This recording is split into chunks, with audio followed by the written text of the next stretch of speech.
The Fed's been operating its monetary policy while looking in the rearview mirror because they keep creating inflation, right? Printing money, quantitative easing, whatever you want to call it. And they keep printing more and more money. And they look at the CPI, and as long as it's below 2% or some version of it, they think it's okay to keep printing money. Meanwhile, they're ignoring the road ahead. The problem is they're going to raise rates enough to crush the economy, but not enough to slow inflation.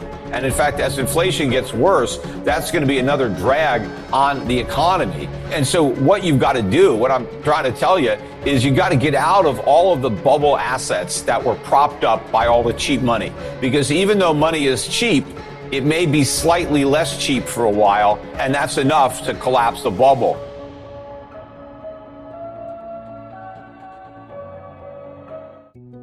But you can't just go to cash because inflation is very high and it's eroding away the value of your cash. There's no safety there. You can't buy bonds. Bonds are even worse than cash because it's cash in the future. But in the meanwhile, you're tying your cash up and inflation is eating it up. I think the balls are already in motion because, we had this big increase in consumer prices and prices were up 7%, maybe a little bit more. That would be the highest rate, I think, since 1982-ish. But, if we still measured prices the way we measured them in 1982, we would have, reported about a 15% increase in consumer prices, which would make it worse than any individual year during the 1970s or 1980. So this was a horrible year of inflation. And I think this is, really the beginning of the end, because now the Fed can no longer justify 0% interest rates and quantitative easing. It needs to raise interest rates, and it's now talking about raising interest rates, and it may in fact raise them. We'll see. It may not just talk, it may actually do it. But the problem is even the rate hikes they're talking about are too small and too late to make a difference. Because the Fed is talking about raising interest rates. Well, we got 7% inflation. You can't raise rates 1 or 2%. Rates need to be higher than the rate of inflation if you want to slow the rate of inflation. So interest rates need to go, 10%. But of course, we can't even get near 10%. We can't even get to 5%. We have so much debt because of all the past money printing and all the stimulus of the Fed. They have created a situation where it's impossible to fight inflation, and so they won't do it. And that's going to be the seeds of the next crisis, because as the Fed is tightening up on its monetary policy to make it less loose, right? We're not going to have tight money. We're just going to have money that's less loose than it was before. The problem is less loose is not enough to sustain the asset bubbles, in a lot of these financial assets. So we get a crash, but it's not tight enough to actually bend the inflation curve. And so inflation is going to keep getting worse, even as the Fed is hiking rates supposedly to fight it.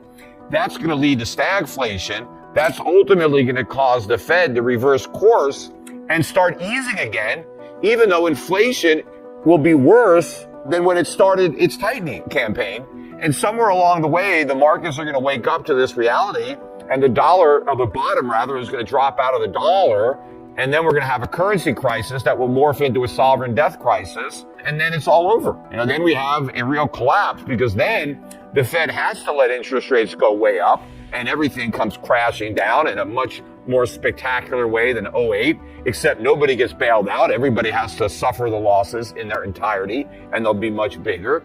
Or they don't have the guts to do that, and they just keep printing money anyway, and they print the dollar into oblivion, and we have hyperinflation, which of course would be even worse. So people have to go out of these risky momentum stocks into value. And what we're seeing is a massive shift out of U.S. growth stocks to international value stocks, stocks in Europe, stocks in Asia, basic businesses that have real earnings right now, that pay good dividends right now. That's where investors are hiding out. That's why you're seeing some of these stocks up 10, 20% on the year with no news, even as U.S. tech stocks are cratering and all the bubble stocks, including the cryptocurrencies, all that stuff is going down. You got to get into real assets. You got to get into value. You got to get out of paper, and you got to get out of U.S. paper in particular, because we've got the biggest inflation problem that we can't do anything about because we're so loaded up with debt. There's no way to fight inflation without collapsing the entire economy. because the whole economy is built on the foundation of these artificially low interest rates. But in order to fight inflation, you have to remove that foundation. And then if you do that, everything built on top of it comes crashing down. Most people, when you think about a stock market, you're thinking about the entire market, an index. I want to own businesses. I have to get out of cash, but I can't own, the momentum stocks. I can't own these, high-flying companies that don't have any earnings. And I can't buy cryptocurrencies, which have no value or no earnings. They went up along with everything else. I want to own something real. So I own businesses, tangible companies that have property, plant, equipment. What you want to do with inflation is recognize that the biggest losers are creditors, people who are owed money and are going to be paid that money in depreciated currency. So you don't want to be a creditor in US dollars. So you don't want to own cash. You don't want to own bonds. You don't want to be in annuities, or you don't want cash value in an insurance policy. You've got to own real things. And that's why I'm buying all these foreign stocks, companies that pay very high dividends. I mean, I'm buying stocks some of them are trading for under 10 times earnings. Many of them pay dividend yields of 5 to 10%. I get that cash. I can spend it. If you're retired, you can use that cash to, finance your living. And as the dollar goes down, the value of those dividends will go up. And of course, the companies that I own, they're all raising their prices now. So they're going to be able to raise their prices. So they're going to have higher earnings and they can pay me higher dividends. So those increasing dividends will keep pace with an increasing cost of living. But a lot of Americans who are in the U.S. stock market, they're collecting no dividends. They just have overpriced stocks that are falling. And if they have money in bonds, the low interest rates that they're earning are completely inadequate. They're being more than offset by inflation. If you're getting 2 or 3% interest and inflation is 7 or 10%, you're going backwards every year, and eventually you won't be able to afford to maintain your lifestyle, especially if you're retired. Bonds are riskier than stocks right now. I mean, It's unfortunate because bonds are where you're supposed to go when you want to play it safe, because you're not taking the risk of the stock market. You're guaranteed to get your money back. The person who you loan the money to is committed to paying you back, and you know what your return's going to be because you have a fixed interest. But the problem is, anyone who buys bonds now in this environment is overpaying. The prices are inflated because of the Fed. So you're paying this ridiculously high price for an asset that barely throws off a yield. Interest rates eventually rise. The price of the bond collapses. But meanwhile, inflation is destroying the value of the bonds, of the cash rather, that the bonds are going to pay you. Bonds are extremely risky. I mean, people talk about treasuries as risk-free return. I've been calling it return-free risk for years. Nothing's safe anymore thanks to the central bankers. So you have to look at degrees of risk.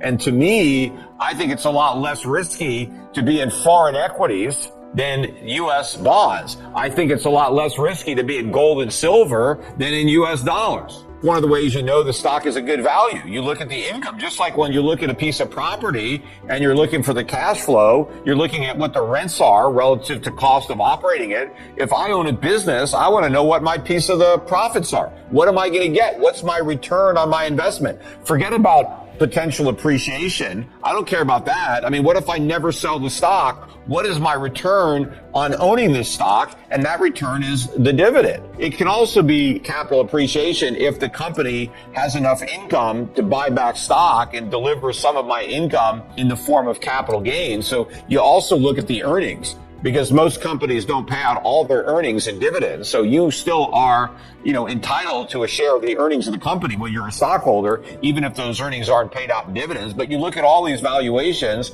and you determine if that's a good place for your money. Now, fortunately, there's a lot of good businesses around the world that we can own a piece of and preserve our wealth that way. But, all of these assets are going to get increasingly more expensive for Americans as the dollar loses value. So people have to act quickly while they can still afford to buy these stocks. The last decade was all about U.S. stock market. The U.S. stock market outperformed the rest of the world because the rest of the world's got value stocks and we've got hyped up momentum in tech stocks. And so the world wanted those stocks. They don't want them anymore. They're getting rid of those stocks. And that's also a big problem for the dollar because we were recycling our trade deficits because foreigners at one point took the dollars they earned selling us stuff and they bought our bonds. But then our bonds became so expensive, the yields were so low, they started buying our stocks. Well, now our stocks are really expensive. There's nothing that we have that they want. The dollar is going to collapse. But in the meantime, we're getting into these foreign stocks. They're the ones that are going to do really well in this decade. Nothing that worked in the last decade will work in this one. It's a totally different environment. This is stagflation. And the same thing with cryptocurrencies. If you bought Bitcoin,